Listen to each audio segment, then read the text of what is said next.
நள்ளிரவு முதல் அதிரடியாக அதிகரிக்கும் உணவுப் பொருட்களின் விலை. அரசு ஊழியர் சம்பள உயர்வு குறித்து வெளியான தகவல். ரணிலின் படத்தை மாற்றி அனுர படம் ஒட்டப்பட்ட பட்ஜெட் விமர்சிக்கும் வஜிர. சஜித் அணிக்குள் உச்சம் தொட்ட முரண்பாடு, நிறுத்தப்பட்டது பேச்சுவார்த்தை. முன்னாள் எம்பியும் அவரது மகனும் அதிரடி கைது. வாகன இறக்குமதி தொடர்பில் விடுக்கப்பட்டுள்ள அபாய எச்சரிக்கை. டொனால்ட் ட்ரம்ப் எலான் மஸ்க் கூட்டணிக்கு எதிராக அமெரிக்காவில் வெடித்த போராட்டம். அனுரவின் தேர்தல் கால வாக்குறுதிகள், கேள்வி எழுப்பும் மஹிந்த தரப்பு. 2025 வரவு செலவு திட்டத்தில் திட்டமிடப்பட்ட அரசு ஊழியர்களுக்கான சம்பள உயர்வு குறித்து தொழிலாளர் பிரதி அமைச்சர் மஹிந்த ஜெயசிங்க விளக்கம் அளித்துள்ளார். வரவு செலவு திட்டத்தின் 2ஆம் வாசிப்பு விவாதத்தில் இன்று கலந்து கொண்டு உரையாற்றுகையில் அவர் இதனை குறிப்பிட்டுள்ளார்.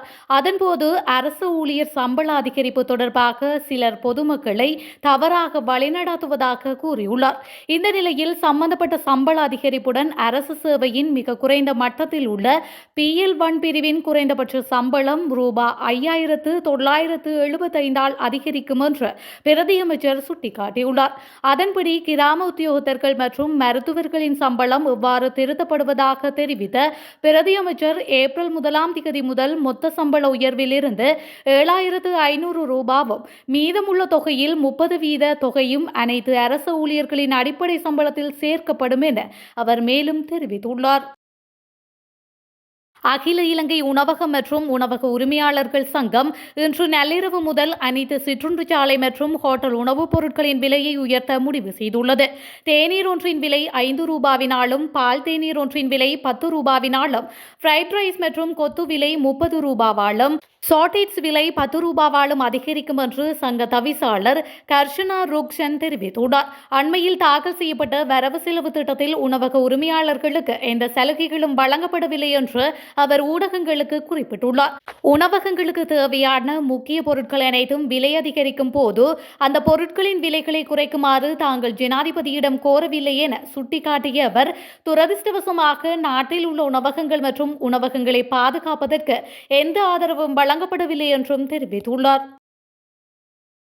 தேசிய மக்கள் சக்தி அரசாங்கத்தால் நேற்று நாடாளுமன்றத்தில் சமர்ப்பிக்கப்பட்ட வரவு செலவு திட்ட முன்மொழிவு முன்னாள் ஜனாதிபதி ரணில் விக்ரமசிங்கவால் சமர்ப்பிக்கப்பட்ட வரவு செலவு திட்டத்தின் நீட்சியாகும் என்று ஐக்கிய தேசிய கட்சியின் தலைவரும் முன்னாள் நாடாளுமன்ற உறுப்பினருமான வஜிர அபேவர்த்தன தெரிவித்துள்ளார். ரணில் விக்ரமசிங்கவின் பெயரை கொண்ட பட்ஜெட் புத்தகத்தின் அட்டை படம் வேறொருவரின் பெயருக்கு மாற்றப்பட்டது மட்டுமே இங்கு நடந்துள்ளது என்றும் முன்னாள் MP கூறியுள்ளார். முன்னாள் ஜனாதிபதி ரணில் விக்ரமசிங்க 2023 மற்றும் 2024 ஆண்டுகளில் முன்வைத்த பட்ஜெட் திட்டங்களை தேசிய மக்கள் சக்தி அரசாங்கம் சமர்ப்பித்துள்ளதாக கூறிய அவர், ஜனாதிபதி அனுரகுமார திசாநாயக்கவின் தூய்மையான இலங்கை திட்டம் மட்டுமே புதிய திட்டத்தில் சேர்க்கப்பட்டுள்ளதாக குறிப்பிட்டுள்ளார்.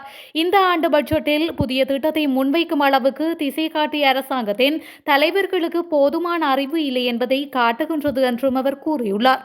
இந்த வரவு செலவு திட்டம் சர்வதேச நாணய நிதியத்தின் ஒப்பந்தங்களின்படி தயாரிக்கப்பட்டுள்ளதாகவும் அதில் வருவாய் ஈட்டும் ஒரே ஒரு திட்டம் மட்டுமே இருப்பதாகவும் அபே குணவர்த்தன தெரிவித்துள்ளார்.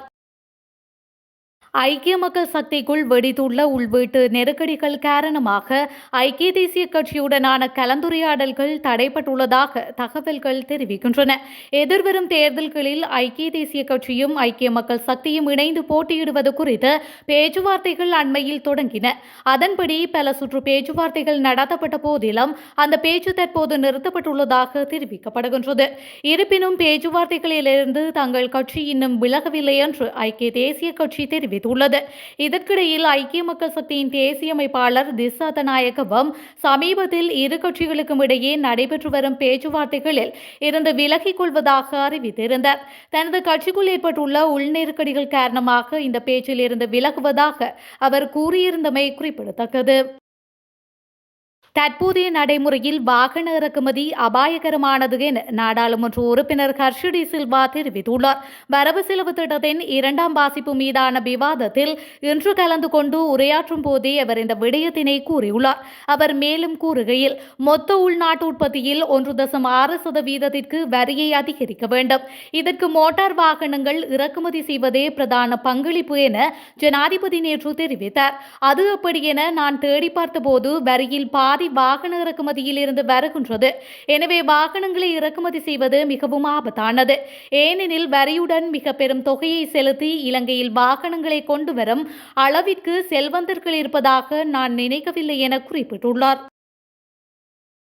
புத்தளம் மாவட்ட முன்னாள் நாடாளுமன்ற உறுப்பினர் சாந்த அபேசகர மற்றும் அவரது மகன் ஆகியோர் கைது செய்யப்பட்டுள்ளதாக போலீசார் தெரிவித்துள்ளனர். குறித்த கைது நடவடிக்கையானது குற்றப்புலனாய்வு பிரிவின் சட்டவிரோத சொத்துக்கள் விசாரணை பிரிவினரால் மேற்கொள்ளப்பட்டுள்ளது. சட்டவிரோதமாக வாகனத்தை வைத்திருந்த குற்றச்சாட்டிலேயே குறித்த இருவரும் கைது செய்யப்பட்டுள்ளனர். இந்த நிலையில் கைது செய்யப்பட்டவர்களை நாளை மகர நீதவான் நீதிமன்றத்தில் முற்படுத்த உள்ளதாக போலீசார் தெரிவித்துள்ளனர். இதேவேளை புத்தளம் மாவட்ட முன்னாள் நாடாளுமன்ற உறுப்பினர் சாந்த அபேசகரவினால் பயன்படுத்தப்பட்ட சட்டவிரோதமாக ஒன்று சேர்க்கப்பட்ட பிராடோ ஜீப் வண்டி பாகங்களாக பிரிக்கப்பட்டு மறைத்து வைக்கப்பட்ட நிலையில் சட்டவிரோத சொத்துக்கள் விசாரணை பிரிவினரால் கைப்பற்றப்பட்டுள்ளமையும் குறிப்பிடத்தக்கது. ஜனாதிபதி அனுர்குமார திசாநாயக்க தலைமையிலான அரசு தேர்தல் காலத்தில் வழங்கிய வாக்குறுதிகளை நிறைவேற்றவில்லை. அவ்வாறான நிலைமையில் வரவு செலவு திட்ட முன்மொழிவுகளை மாத்திரம் எவ்வாறு செயல்படுத்த முடியும் என்று ஸ்ரீலங்கா பொதுஜன பெரமுனவின் பொதுச் செயலாளர் சாகர் காரியவசம் கேள்வி எழுப்பியுள்ளார். இது தொடர்பில் ஊடகங்களிடம் அவர் மேலும் தெரிவிக்கையில், நாடு சுதந்திரம் அடைந்த பின்னர் சுபீட்சமான காலப்பகுதி என்றால் அது மஹிந்த ராஜபக்ஷவின் ஆட்சியை தான் கூற முடியும். பொருட்களின் விலைகள் குறைக்கப்பட்டு பல்வேறு அபிவிருத்தி திட்டங்கள் முன்னெடுக்கப்பட்டன. அதனை யாரும் மறந்துவிட முடியாது. வரவு செலவு திட்டத்தில் எம்மால் குறிப்பிடப்பட்ட அனைத்தையும் நாம் நிறைவேற்றினோம். ஆனால் அரசு தேர்தல் காலத்தில் வழங்கிய வாக்குறுதிகளை நிறைவேற்றவில்லை. அவ்வாறான நிலைமையில் வரவு செலவு திட்ட முன்மொழிவுகளை மாத்திரம் எவ்வாறு செயல்படுத்த முடியும்? அவை வெறும் ஏட்டில் மாத்திரமே காணப்படுகின்றன. மக்களை ஏமாற்றி போலியான வாக்குறுதிகளை வழங்கினார்கள். தற்பொழுது அவ்வாறான வாக்குறுதிகளை நிறைவேற்ற முடியாத நிலையில் இருக்கின்றார்கள். இதனை மக்களும் நன்கு உணர்ந்துள்ளார்கள் என்று அவர் மேலும் தெரிவித்துள்ளார். அமெரிக்காவின் புதிய ஜனாதிபதியாக தெரிவு செய்யப்பட்டுள்ள டொனால்ட் ட்ரம்ப் மற்றும் எலான் மஸ்குக்கு எதிராக பெரும் போராட்டம் முன்னெடுக்கப்பட்டுள்ளது. ட்ரம்ப் மற்றும் மஸ்க் கூட்டணிவால் உருவாக்கப்பட்ட திட்டங்களுக்கு எதிராக குறித்த போராட்டம் முன்னெடுக்கப்பட்டுள்ளது. ஒவ்வொரு வருடமும் பிப்ரவரி 3ஆம் திங்கள் அமெரிக்காவில் பிரசிடென்ட்ஸ் டே கொண்டாடப்படுகின்றது. இந்த நிலையில் குறித்த தினத்தில் நாடு முழுவதும் விடுமுறை என்பதால் அமெரிக்க ஜனாதிபதிகளாக இருந்தவர்களை நினைவு கூர்ந்து மக்கள் நன்றி செலுத்துவர். எனினும் இந்த ஆண்டு பிரசிடென்ட்ஸ் டே நிகழ்வில் ட்ரம்புக்கு எதிராக ஆயிரக்கணக்கானோர் திரண்டு போராட்டம் நடத்தியுள்ளனர்.